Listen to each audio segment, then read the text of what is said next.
Salut la famille, j'espère que vous allez très bien. Je vous souhaite la bienvenue sur ma chaîne YouTube. Si vous êtes ici pour la première fois, moi c'est Moïse Archip, je suis un musicien et puis un professeur de guitare. Donc si vous voudrez avoir des leçons en privé avec moi, eh bien veuillez me contacter sur Facebook ou Instagram au nom Moïse Archip. Je mettrai le lien dans la description comme toujours. Alors les amis, aujourd'hui nous allons parler d'un sujet qui est très important en tant que musicien. Aujourd'hui nous allons parler de comment jouer en contexte, parce que jouer en contexte est un facteur très important qu'on ne peut pas ignorer. Alors une fois que vous aurez appris comment jouer en contexte ou même chanter en contexte, ça vous permettra d'être un peu plus flexible et puis plus polyvalent, au lieu d'être trop monotone ou bien d'être bloqué dans une sorte de boîte. Alors avec cette connaissance, vous avez la facilité d'explorer la musique avec des différentes dimensions. Alors, c'est de ça que nous allons vraiment parler, nous allons aborder dans cette vidéo. Elle sera peut-être un peu plus longue qu'habituellement. Alors, je vous demande d'être patient et si vous aimez ce genre de contenu, eh bien, sentez-vous libre de vous abonner à la chaîne pour ne rien manquer prochainement. Alors, sans plus tarder, nous allons passer à notre sujet du jour. C'est quoi le contexte musical? Alors, nous allons simplifier comme on le fait toujours sur cette chaîne. Tout ce qui est difficile, nous le rendons un peu plus facile sur cette chaîne. Ce que nous allons faire, c'est que nous allons aborder ce sujet en se focalisant sur quelques facteurs qui sont des facteurs phares pour la musique ou bien pour la chanson. Nous avons par exemple le style, la tonalité, l'humeur et la structure de la chanson. Les autres, ça je pense que peut-être on va aborder prochainement ou bien ça ce sera votre propre recherche. Mais nous allons d'abord se focaliser sur ces quelques facteurs pour nous aider à comprendre c'est quoi le contexte. Okay? C'est surtout plus pour les gens aussi qui veulent amener leur musique un peu plus loin au lieu de rester statique. Alors, nous allons le faire dans cette vidéo, essayer de partager ce que nous connaissons et aussi, il y aura des exemples à l'appui. Alors, en parlant du style, c'est très important d'abord de savoir dans quel style est-ce que nous sommes en train de jouer cette mélodie spécifique ou cette chanson spécifique. Parce que chaque style a sa façon de façonner la musique. Par exemple, si nous prenons l'exemple du jazz, le jazz, en soi, le jazz, lui, il a beaucoup des accords, il a beaucoup d'extensions. Faut pas confondre, le jazz ne fait pas nécessairement allusion à la vitesse, parce que généralement, les gens pensent que quand on fait du jazz, il faut être à tout moment rapide. Non, ce n'est pas ça. Vous pouvez jouer lentement, doucement, mais vous êtes toujours dans le contexte du jazz. Voilà même pourquoi on doit faire ce genre de vidéos. C'est pour que nous puissions un peu comprendre ces petites différences en fait dans la musique. Alors voilà, le jazz par exemple.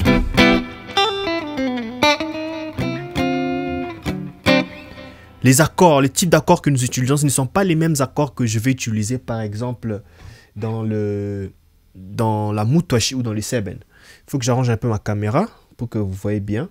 Voilà. Par exemple là.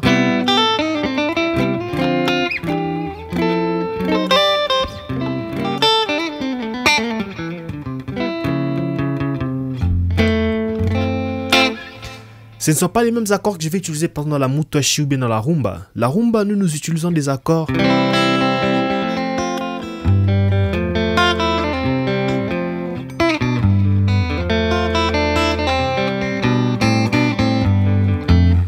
Même si de temps en temps on peut emprunter. Ça, ce sont des exceptions et ça sera peut-être sujet pour un autre jour, mais nous allons plus d'abord se focaliser sur le contexte du style en soi. Alors nous allons plus se focaliser sur rester dans la même lignée, dans la structure de la chanson, ok? Alors là, comme là, par exemple, je vais parler du style jazz. Par exemple, si je veux parler du funk, ok?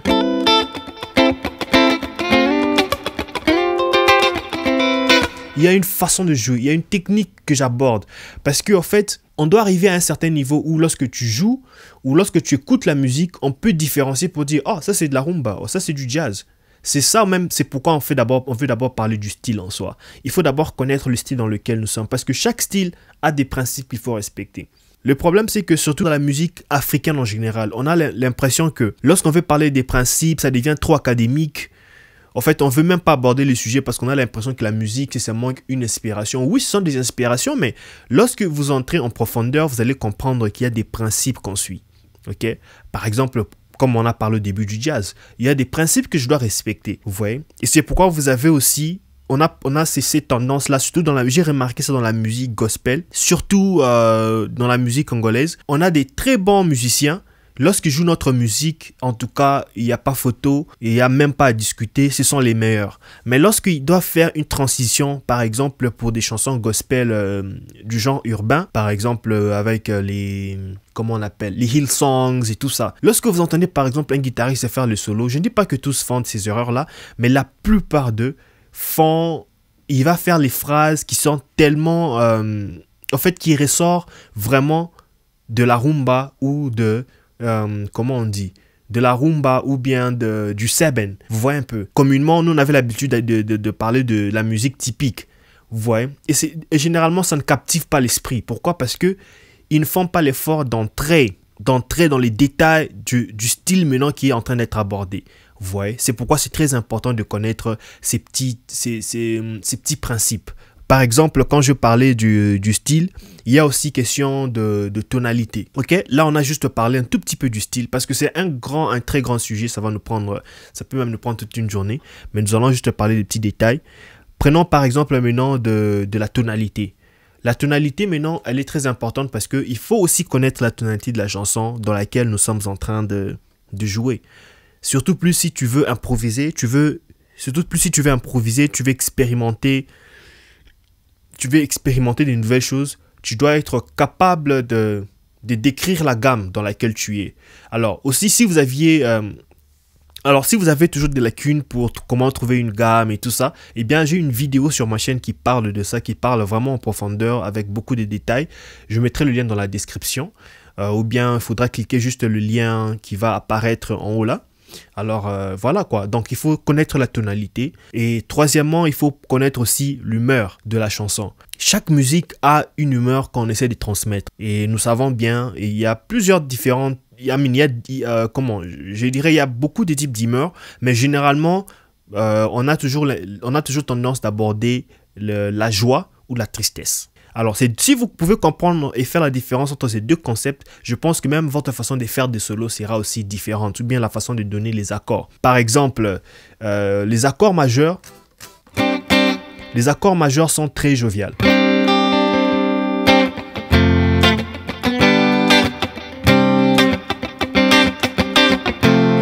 Ok?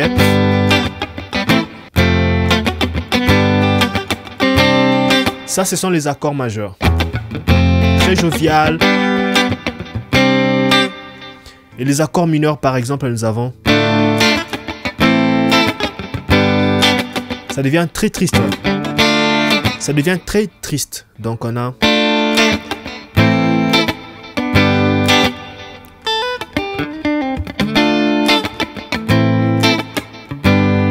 Même si je suis toujours sur le même rythme, mais déjà les accords aussi influencent en fait l'émotion que je veux faire ressortir. Et ça va aller de pair même avec le solo. Mon solo par exemple lorsque je suis sur le majeur.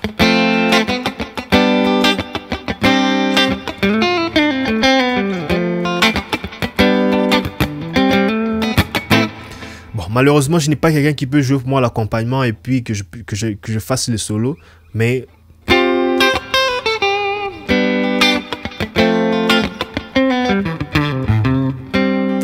si je vais aller dans les mineurs,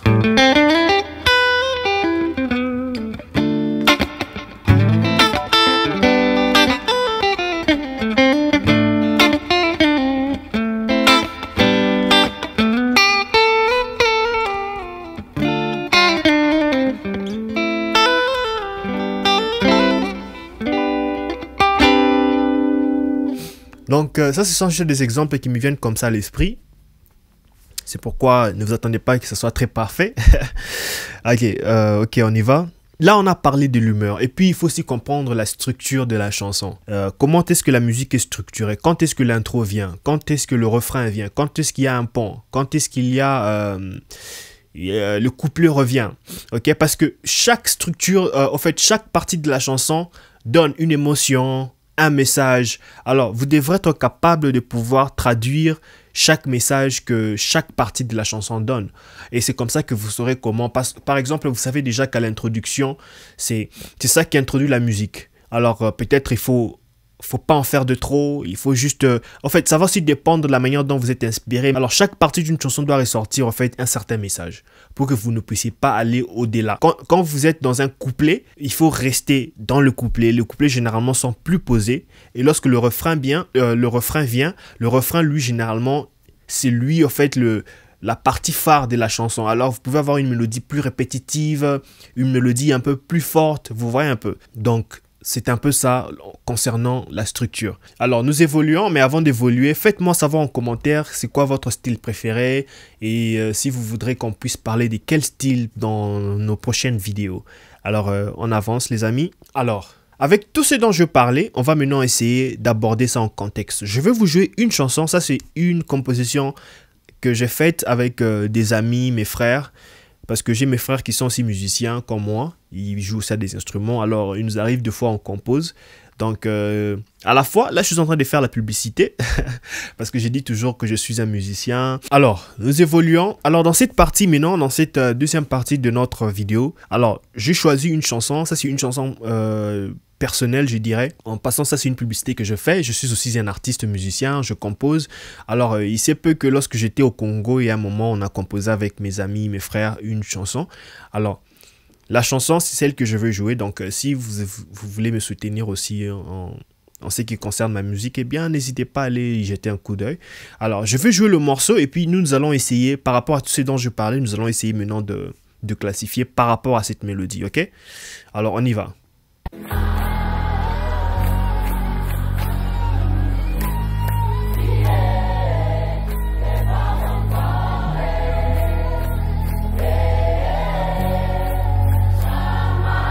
L'œil pleure quand l'âme souffre, il veut soigner la vie en faisant des thérapies. On ne bloque le monde d'une création divine. Et non, un code informatique qu'on peut réinitialiser. Pourquoi j'ai arrêté de pleurer? Parce que j'ai compris qu'il y a que lui qui était qui sera jamais. Mes problèmes sont tombés, j'arrive pas à pas. Mes chaînes m'ont lâché, j'ai dit à ma papa.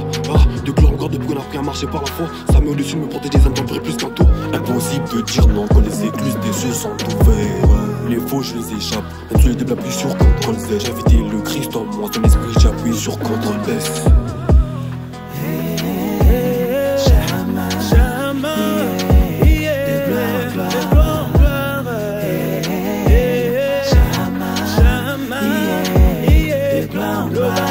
Voilà, là je peux pas jouer toute la chanson, sinon ça va me prendre beaucoup du temps. Nous allons, si vous voulez l'entendre en profondeur, vous pouvez écouter vous pouvez l'écouter sur ma chaîne YouTube ici, sur Spotify, sur Apple Music, sur Deezer, sur vraiment n'importe quelle plateforme qui vous intéresse, vous pouvez trouver la chanson. Alors, on y va. Déjà, la chanson, elle se joue déjà il faut savoir, elle se joue sur la gamme de... Je vais remettre cette partie ici, pardon. Alors...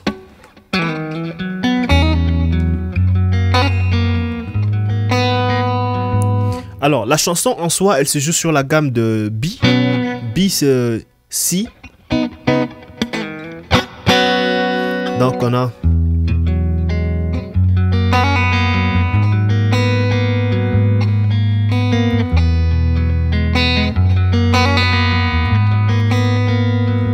Là, quand je parle de la gamme de Si, là, je fais déjà allusion à la tonalité. Donc, en fait, je comprends, je sais déjà trouver la tonalité, je trouve, ok, ça c'est numéro 1. Numéro 2, je peux me dire, mais c'est quoi le style dans lequel on joue? Déjà, en écoutant le battement, le rythme, je peux faire la différence. Je me dis, voilà, c'est entre la trappe et puis entre, comment on dit? C'est entre la trappe et puis la drill. Ok, alors, on peut balancer. Ça, c'est pratiquement presque le même style, quand bien même ils sont un peu différents. Alors, on peut toutefois dire c'est du hip-hop. Ok, alors, ça, c'est déjà le deuxième point. La structure de la chanson, j'essaie de comprendre quand est-ce qu'il y a l'intro, quand est-ce qu'il y a le couplet, quand est-ce qu'il y a le chorus, le refrain. Alors, j'essaie de m'adapter à la chanson. Voilà, donc vous voyez un peu. Donc, j'essaie de m'adapter à ça en essayant de visualiser cette chanson comme ça. Et puis, c'est que nous allons voir, par exemple, avec les accords. Hein, la tonalité, les accords. Les accords que j'ai utilisés, ce sont des accords parce que c'est moi qui joue à la guitare. C'est moi qui ai donné la structure des accords et tout ça. Au lieu d'utiliser un mi comme ça, parce que mi est dans la gamme de si. Et puis nous avons fa dièse majeur, ok, et nous avons sol dièse mineur. Ces accords ici, c'est ça ce qui fait en fait la structure de la musique, c'est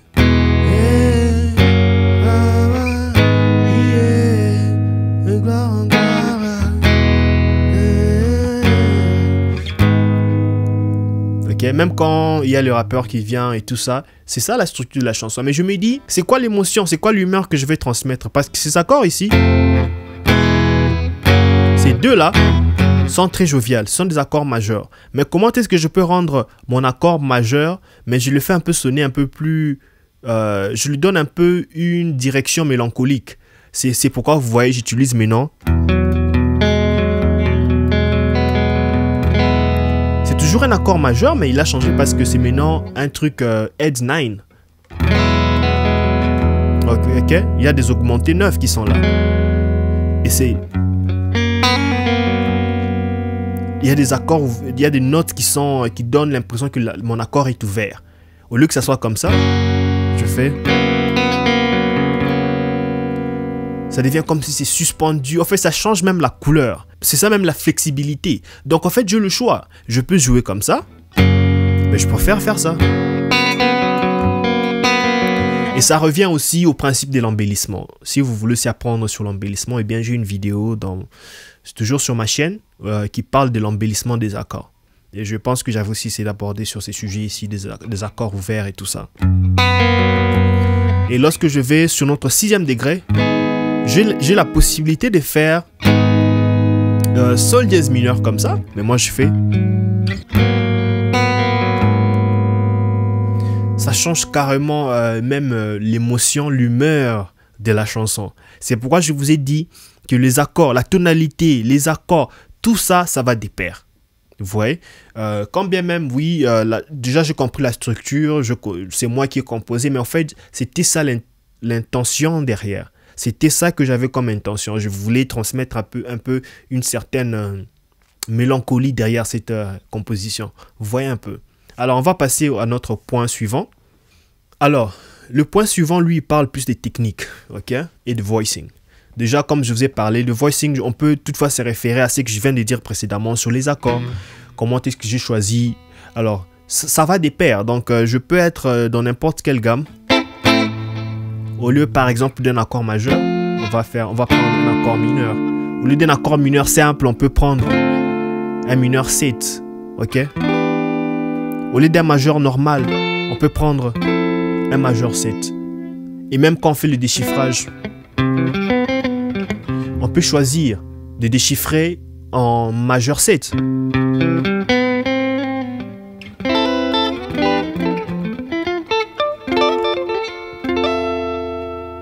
Vous avez l'impression que je déchiffre des accords mineurs, mais en fait, ce sont des majeurs 7. Mais c'est juste une question de choix.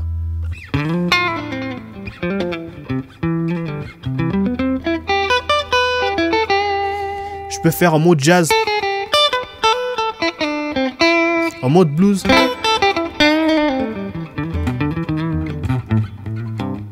Ok? Nous jouons tous la même gamme. Donc là, tout ce que j'ai joué, c'est sur la gamme de Do. Mais en mode néo-soul, en mode un peu funky. En mode jazz.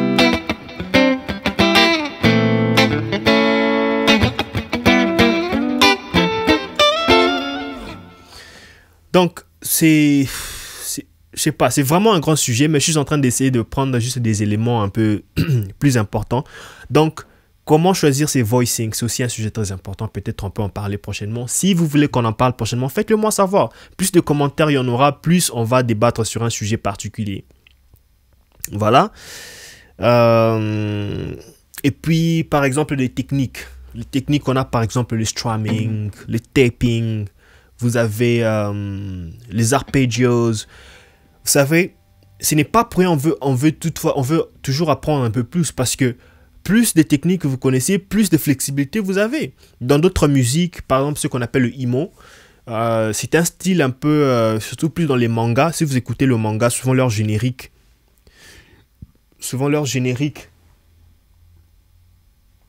voilà.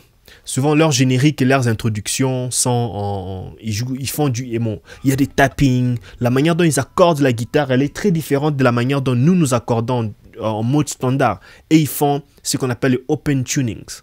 Vous voyez? Alors, tout cela compte aussi. Même aussi en fonction du style aussi, ça compte. Nous, déjà, comme par exemple, nous sommes des fans de la rumba, du serben, un peu du jazz, du funk, du blues. Généralement, notre tuning system, il est standard et ça passe. Okay? C'est vraiment si vous voulez aller plus en profondeur que vous pouvez commencer à changer vos tuning systems pour vous alléger la tâche et tout ça. Mais bon, ça, c'est à vous de découvrir sur votre propre route, car la musique, c'est un long voyage. Chacun prend sa route et puis chacun a sa destination. Alors, pour notre quatrième partie de cette vidéo, c'est quelque chose aussi qui a déjà été abordé précédemment, c'est que lorsque vous jouez chaque style a sa façon dont on aborde, en fait, par exemple, comment faire du solo, comment choisir les accords.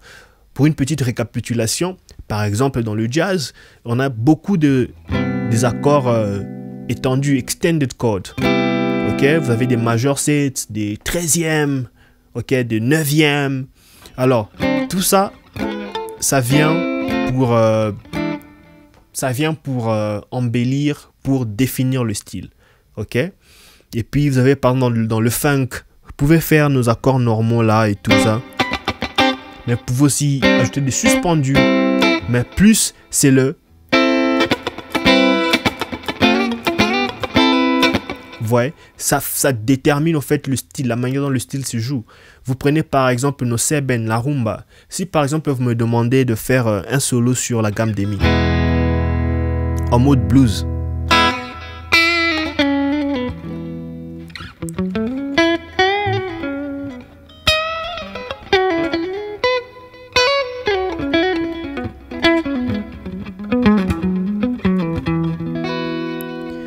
je vais pas faire la même façon, même si je joue par exemple les tierces.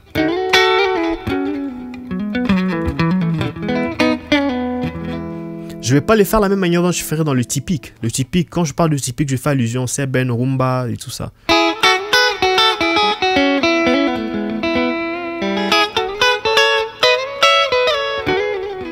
Mais lorsque je suis dans le blues, je peux pas faire ça. Sinon, je vais sonner un peu comme du typique dans le blues. Je vais changer. J'ai des sliding dedans.